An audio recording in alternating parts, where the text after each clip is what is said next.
Now to Kerrville, where people came together to comfort and support each other tonight, 1 week after the deadly flooding. People gathered for a vigil this evening at the Wall of Hope, which is a growing memorial for the victims. A bishop-elect traveled all the way from Virginia to comfort those who need it. Yeah, it brings us hope, brings us comfort. It also gives us a time to pour out thanksgiving for the lives that are saved.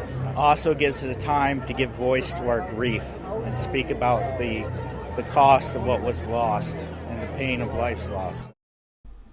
And tonight we can tell you the death toll in Kerr County alone has risen to 103 people, up 7 since just yesterday. This includes 36 children. But that number is expected to grow with more than 160 others still missing tonight. We have team coverage for you tonight, starting with Matt Doherty in Kerrville. Matt, you were the only reporter from Houston who got to talk with the Coast Guard about their search efforts.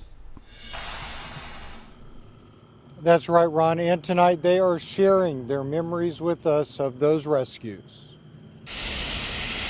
The group of Coast Guard officers you see here are without question all heroes. 1 week ago, aviation survival technician Scott Ruskin, aviation maintenance technician Seth Reeves, Lieutenant Blair Ogujioffor, and Lieutenant Ian Hopper spent the 4th of July performing one miracle after another. Nearly 200, in fact, the large majority of them at Camp Mystic. Tell me the one rescue that sticks in your mind when you go to bed every night. What's the one that you're thinking about? There was one little girl, I don't remember her name, but she was asking me if she could bring her stuffed animal, if there was space in the helicopter, and the obvious answer was yes. For Seth Reeves, it was giving Jolly Ranchers. The lieutenant remembers what they were wearing. I think I said that over the radio. I was like, hey, I yelled, hey, why do we have girls getting into the helicopter without shoes on? For Lieutenant Hopper, it was the girl who reminded him to be a dad. She's got tears running down her face, and she's scared. Clearly, she may have just lost her sisters. She may have just lost her friends.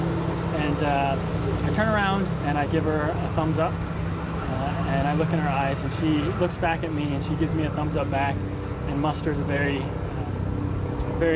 scared but trying to be brave kind of smile. Although 1 week has passed, it still feels like hours for the crew since they were swooping into valleys, rappelling on ropes through rushing water in the rain, and carrying the most defenseless and helpless to safety. We received a phone call and we talked to one of those little girls who, sat on the phone with us and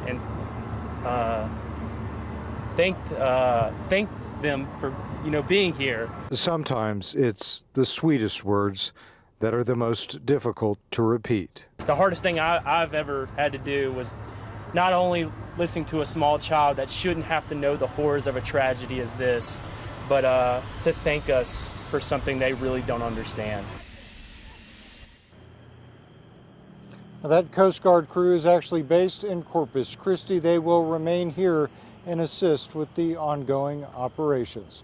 We're live in Kerrville tonight. I'm Matt Doherty, KHOU 11 News. They saved lives and they continue doing what they can to help. Thank you so much, Matt.